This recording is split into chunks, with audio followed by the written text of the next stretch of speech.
pleased to be here for the Chronicles of Graterford. I started at the State Correctional Institution at Graterford.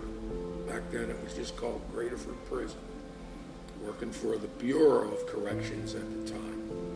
After I got out of the Army in 1977, being a Vietnam-era veteran, it was hard to get a job. Nobody wanted to hire anybody, even associated, during that time period. I took a job driving a yellow taxi cab in Philadelphia for 3 days during the bus strike. It was crazy. People jumping out in front of the cab, banging on it. After 3 days, I had it. I went back to the cab barn, turned the cab in. They wanted to send me a check for 3 days' pay. I told them to keep it. I just kept my tips and left. Then a couple months later, I got a job driving a truck for Briggs Rubber Company in Cornwall Heights, Pennsylvania. And can you believe it or not, while I was working for them, driving the truck going down the road, delivering to all the refineries in Philadelphia, Jersey, and Delaware, Elvis Presley died. I couldn't believe it. I was shocked. Then I finally got the job at Graterford Prison. Okay. One very horrific incident that I was involved in when I was a correctional officer. The main yard was letting in. That means there's like 5 cell blocks of inmates that were out in the yard playing basketball, softball, lifting weights, and we all were assigned on the door of each cell block, the 5 cell blocks. I was on a block door. And as the yard came in, it was just a sea of inmates. You couldn't see from one end of the corridor all the way down to the chapel where the corridor ended. It's just football fields long. And all of a sudden there was a commotion down by C block. I immediately locked the door, and then I headed down toward the cell block as fast as I could at the C door. And when I got there, this is my friend Jim Edline, worked for state parole. The parole people used to have offices at Graterford Prison, even though they weren't working for the Department of Corrections. They were in there just like us, saw and went through the same things we did. When I got down to C block door, the captain was already laying down, flat down in front of the door. His head was smashed open with a baseball bat. He was clutching his keys on his chest. He was gurgling and choking, because he used to chew, Red Man chewing tobacco, and he had a big wad in his mouth. I pulled the wad of chew out of his mouth and chucked it on the floor. I knew he was dying. There wasn't a damn thing I could do about it. I took his hand and I said, "Cap, I got your keys. I got your keys." He finally loosened up the death grip, because the captains used to carry a big ring of keys, most of them, for every place in the jail. So if inmates ever got their hands on that set, they could go anywhere. So he finally, through his gurgling, released his fingers and gave me the keys. It was just a matter of time. His brain fluids were separating from the blood. The brain fluids were on the outer ring of the puddle. And I know it's tough, because Captain Okachek was a strong man. He was going to retire shortly thereafter. He never made it. He became one of the fallen ones. Jim. You know, I know it's tough for you. Try to say something. I would have given my life for any of the correctional officers that worked there. I was told that my first day on employment by my supervisor, Mr. Lee Rhodes. Now, I was sitting in the office by myself that day, and we were in the basement. Our office was in the basement, right next to where he's talking about 69. I was sitting there and I heard a commotion happening in the hallway upstairs. I got up from my desk, opened the door, and slowly started walking up the steps. And I got to the top of the steps, and I turned to my left, and there was Captain Mokachek laying on the floor, dead, with the top of his head off, and seeing that, what he described described what a hellhole, den of iniquity this fucking place was. But anyway, I still live with that vision as I imagine he does. And may you rest in peace, Captain Mokachek. I honor you, sir. Sorry for my emotions. It's very understandable. And there was no better way that the Department of Corrections could honor him when they just recently closed Graterford Prison and they opened up the new Phoenix Prison. They named the road going there Captain Mokachek Road. So that was a fitting tribute for the man who some loved, who some feared, and who some just respected because he was from the old school. He was old guard. You did what you were supposed to do. You never asked any questions. That's the kind of man he was, and he led his troops that way. And he was sadly missed. You know, we took a bus up to his funeral. He got buried upstate Pennsylvania, where he was from. And we had a lot of correctional officers throughout the state. Drove as far away as Pittsburgh and all around the surrounding area to come and attend his funeral service. He was a good man, and I'm just so sorry and sad that he never got to enjoy his retirement like many people don't. Because when you work in a stressful environment in prisons, violence doesn't always get you. You know, there's the stress that gets you. You know, we've had so many people. We come to this place every other week with survivors of the prison system, you know, from Graterford, and we have a brunch. We get together, good camaraderie. We talk about the good times and the bad times. And there's so many of our brothers and sisters that have passed away. A lot of them passed away from cancer, you know, and our thing is, you know, could have been from the lead pipes in the water system there, or could it have been from all the asbestos that was throughout the place that they, you know, finally abated over the years. And it's just unbelievable how many of us have passed away from some type of cancer, one or the other, or just heart attacks. Just last week, Tuesday, we're having our brunch, and one of our brothers, who Adrian Callender, who was a director of treatment there, that we all worked with, he had a massive heart attack on Wednesday, dropped dead. Unbelievable.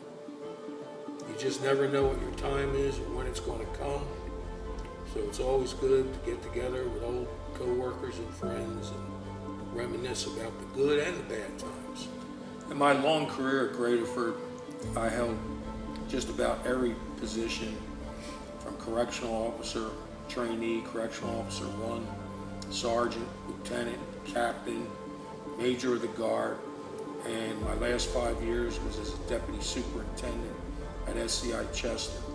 I also worked at SCI Mahanoy for a couple years, worked at Camp Hill for a short period of time before I went to Chester. There's just so much and so many memories and things that would probably take days for me to talk about and remember at this late stage in my life to boot. But when I'm around my friends at lunch, we always remember something, somebody else remembers bits and pieces, so we can actually put it all together again. And all I can say is, you know, I got thousands of these training certificates from over the years, you know, and some of them are just funny as hell. You know, I was also involved in the union before I became a lieutenant. I was kind of like a radical Mustang kind of guy.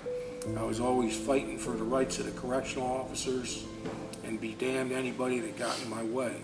Got me in a lot of trouble, got me a lot of shitty assignments from time to time to show me and teach me a lesson of who was in charge and who was running the place. It wasn't me, the union, or anybody else. It was the administration.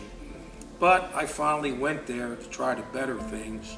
Once I stepped out and became a lieutenant and went up the ranks into the administration, I did it for a reason, to try to let other people understand and know that people in charge are not your enemy. There are some of us, and a lot of us, that just wanted to make prison environment better for all through better security, better training. And speaking of training, I got some funny things here. They sent me to gang training. Can you believe that goddamn shit? We had every major gang known to the city of Philadelphia and surrounding areas inside Graterford Prison. But they had to teach me about them because I guess I didn't know enough. And because I wasn't known to be a quiet, easygoing kind of guy, this is a very funny one too. Can you believe this goddamn shit? How to handle people with tact and skill. Were they trying to tell me something? I didn't have any tact? I don't know. And this is another funny one. Highly effective criticism and disciplinary skills for management and supervisors.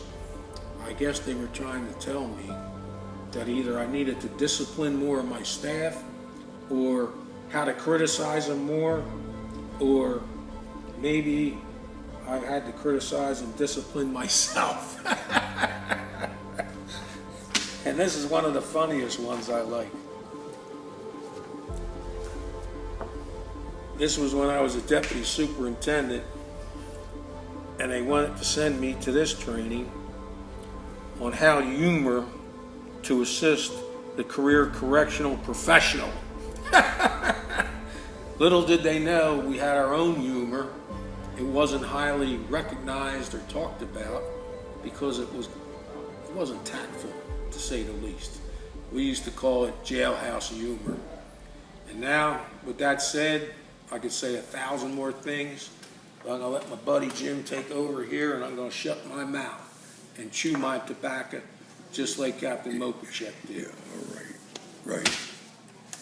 You know, one of the things I want to add is individuals like him and myself that worked in Graterford. The things we went through during the course of the day, we of course couldn't take home and tell our families about, so we had to talk about it together and share the stories together. And we went home to our families. We couldn't share this information with them and what we saw and what we went through. Thank God, at least, that I was married to a beautiful woman, that when I went home after every day, she understood where I worked, and she made my day better from the moment that I walked in that house and listened to some of my stories and helped me get through the day. That's right. Until the next morning, and so on and so forth. You know, I'm honored to be sitting next to this gentleman, and I'm honored and proud to be part of the Graterford Chronicles, which are going to be continued from this day on. And I want to thank everyone for allowing me to be part of this. And I want to especially thank this gentleman for allowing me the honor to sit next to him doing part of this filming. And it's an honor to be with you and know you.